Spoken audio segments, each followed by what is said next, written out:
Hi, I'm Kim Edelston of Northeastern University and editor of EIX Exchange. It is such a pleasure to have with me today Purnima Vijay Shankar, who's here for a Delta Sigma Pi event. Thank you so much for coming.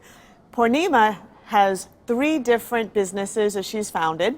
She's also a graduate of Duke University with degrees in electrical engineering and computer science. She was a founding software engineer of Mint.com. Then she went on to found BusyBee, and now her most recent venture is Femgineer, which is an educational business that helps techies in their careers and also launching new products and starting their own businesses. So thank you so much, Purnima, for joining me here today. Thank you, Kimberly, and thanks to Delta Sigma Pi for inviting me in Northeastern University. I'm looking forward to speaking here soon. Excellent. So let's begin, Purnima. Were there any early telltale signs in your life that led you down the path of entrepreneurship? Yeah, so I always joke I was the kid that probably had the failed lemonade stand, except it wasn't lemonade, it was popcorn balls.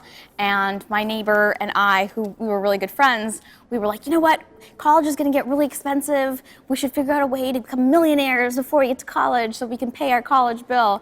And we went door to door for about a day trying to sell these popcorn balls. Couldn't sell a single ball. Aww. And then by the end we were just like, let's close up shop and like go play cops and robbers. So at that point I was like, I don't think entrepreneurship is in my blood. But you're so young, you don't know what the hell you're talking about, right? And then I ended up wanting to be a lawyer, but I had always been very interested in technology. My dad is an electrical engineer as well, and he always took me into his companies, and I saw the robots and everything he was working on, and so I was always a geek at home. And when I got to college, decided that I didn't want to be a lawyer. Really what I wanted to do was be in technology, and so that's what led me to major in electrical engineering and computer science. Very nice. Yeah. So what led you to actually launch your own venture, Yeah. to become an entrepreneur? Yeah, so because I was an engineer and that was such a strong beginning for me, I wanted to be in Silicon Valley. So after college, I moved out to California. I've pretty much been there ever since. And the thing about Silicon Valley is it has such a strong startup presence, and it kind of sucks you in. So after a couple years of working a really big, corporate job, I decided I really wanted to explore. And my friend from college at the time, Aaron Patzer, had an idea for a company, and he was always very entrepreneurial, both in college and before that. And so he was pretty gung-ho about starting this new company, and he told me about it. He's like, it's gonna be about personal finance, and I'm thinking about calling it Money Intelligence. And I was like, that's a terrible name. and he's like, well, then come up with something better. And so I was like, let me think for a minute, and I came up with Mint.com. Oh, that was you! Yeah. And so after that, I just got so engaged in the idea, and I really wanted to work with him. So I ended up joining as the founding engineer and had such a positive experience. I took it from idea, prototype, and then launched and scaled it. And after that acquisition, thought, okay, this is really where I want to focus my career. I want to see if I can start on my own. It was great. Because I wasn't sure of myself as an entrepreneur, it was great to work on somebody else's idea, get started, learn the basics, and then strike out on my own. Okay, so that was your first venture. Yes. So now tell us a little bit Yeah. about the timeline and the history of your entrepreneurial path. When I started at Mint, it was the end of 2005, early 2006, so I was a couple years out of school, and like I said, I had been a software engineer, and at Mint I was primarily a software engineer. And then we sold Mint in 2009, so around 2010, I started to work on BusyBee, which was my second venture, and it's a CRM solution, so customer relationship management for small businesses like yoga studios and fitness studios. And this is because I'm very interested in yoga, and I had volunteered and I'd coached people through their business, and I really wanted to help them, especially the smaller independent studios. And so developed a product for that, and now that's kind of on its own. And when I was at Mint, I had started writing a blog called Femgineer on just engineering and entrepreneurship. And this was around 2007. And quickly after the acquisition at Mint, I had just gotten so many opportunities to speak and teach and do all this stuff. And it was really starting to ramp up in 2012.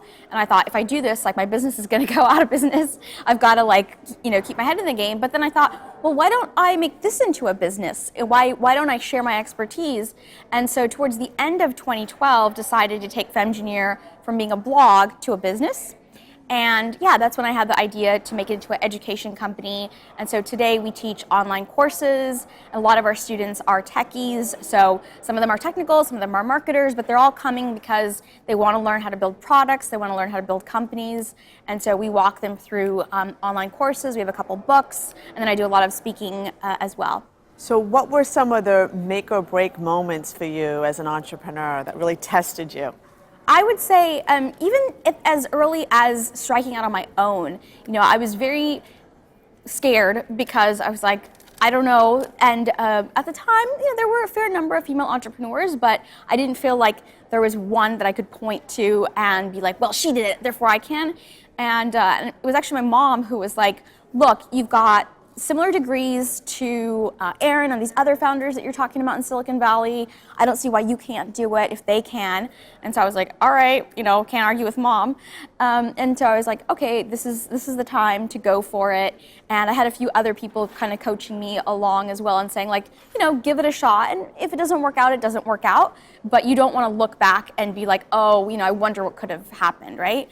So even just the start of getting it going was an initial challenge. And then I definitely hit a point towards the end of 2012 when I was building BusyBee, where we just had like a perfect storm of too many things happening that were unfortunate.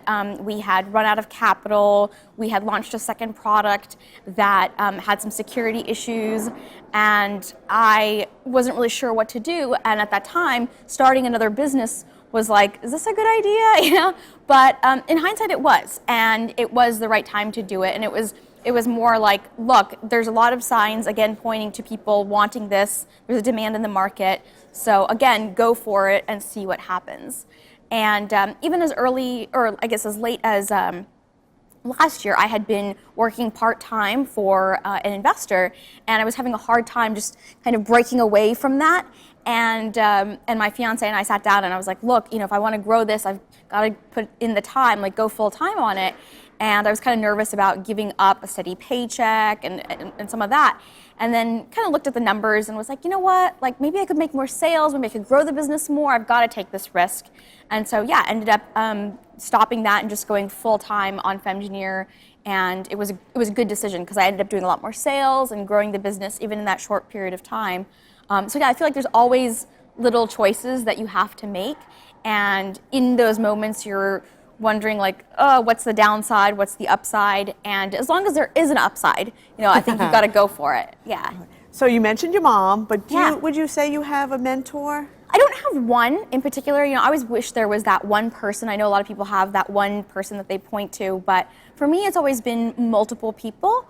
And some people who are experts in one thing versus another, like people who are maybe great at hiring, other that are great at product or technology. And so it's always been kind of finding people. And also, you grow with your mentors. And so sometimes the people who initially coached you may decide that, hey, now is a good time for you to look for somebody else because you're in a new phase of your business. And so for me, it's always been kind of an ever-flowing thing. It's not been like just one person. Now, how about you, I should ask? Yeah. Especially with your business, I almost see you as mentoring the masses. Yeah, I do. Would you say you're kind of developing your skills as a mentor? Yeah, I do quite a lot of mentorship, especially with my students. And even for them, what I tell them is, I'm always here to support you and so are the other instructors, but you don't want to just take our input. And mind you, we have our areas of expertise, but it's good to get out and meet some other people and just get a second opinion, right? And they like that about it, because a lot of times people are like, well, that worked for you, Purnima. I don't know if it could work for me, right? And so to avoid that, it's good to have other people involved in the process. And then at the end of the day, as the entrepreneur, we tell them, you've got to distill all the feedback and decide what's right for your business. So Purnima, what would you say is the most valuable lesson you've learned as an entrepreneur? Yeah, it was so funny because we were talking about this at breakfast, and it's something I see in the people I coach for my business, and I would say it's honestly coachability. Like, no matter what, and it doesn't mean that you have to do everything somebody says, but it's the ability to stay open and to experiment and to say, okay, I don't know, maybe I'll try it, or, that's probably not going to work for my business for these reasons, so it's okay to push back, but to kind of be stuck and be like, nope, not going to try that. Nope, that's not going to fly. Not listening. Yeah, they're not listening, and it's so important because market's always changing. You have new employees, and you've got to be able to let in some of their ideas. And so I think coachability is really an important point to being a successful entrepreneur. And the people I see time and time again who aren't coachable are the ones, 3-6 months later, they're like, yeah, we're out of business, or something happens, right? There's like a co-founder conflict. So I think it's so important to maintain that. So what is your advice for aspiring entrepreneurs? I think for myself, one mantra has always been to not let somebody get you down. Whether you get a lot of feedback, positive and negative, and every day kind of differs, but if you believe in your idea, and maybe you don't even believe in it like 100% today, but even if tomorrow's gonna be a new day and I'm gonna try something different, you've just gotta keep going. You just gotta keep going and keep your head in the game. But these, little positive and negative things that you experience, you can't let them sway you. I often don't read like positive press about me because I'm like, okay, that's nice and it's flattering, but I know all the ugliness in my business. And same thing with when a customer maybe isn't happy, you're like, okay, I know you weren't extremely happy this time around, but we know we also got a lot of people that love our product and service, so maybe you're having an off day, and so you've got to be able to maintain a level of like even keelness in those moments and keep going forward. Oh, good advice. Yeah. And do you have a favorite motto or saying that you live by? Yeah, I think that would be. I think it would be like, keep going, don't let people get you down, don't let them, necessarily boost you up so much that you feel like you now have like an ego, but kind of try to keep that evenness as you move through each day. And realize that, you're at a point where you need to be, and tomorrow's going to hopefully be positive, but it might also be a point where you have a small setback. This is just kind of natural, and I think you have to get used to it.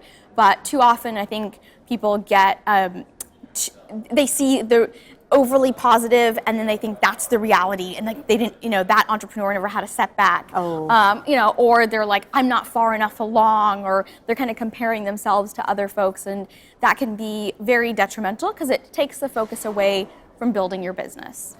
So I have to ask you before we close, just because of all your experience working with entrepreneurs, any final advice for entrepreneurs, maybe things you've seen in Femgineer and so forth that you can share with the viewers of EIX Exchange?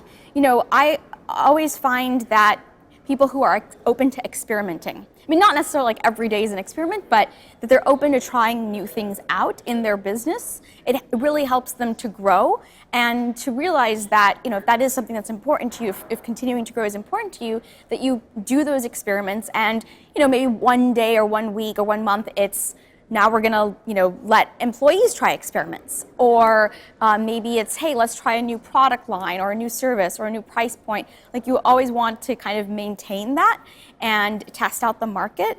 When you start to get stuck, that's when it's very easy for like a competitor to come in, right? And so kind of keeping that in mind, I think is really important. But above all else, it's realize that if you have an idea, you believe in it, then you owe it to yourself to give it a shot. Good. Thank you so much, Purnima, for being here today with us, joining us at Northeastern University for Delta Sigma Pi event, and also for taking the time to talk to us for EIX Exchange. It's very obvious your passion for entrepreneurship and all you're doing to help entrepreneurs. Thank you very much, and all that you do for entrepreneurship. Thank you. Thank you.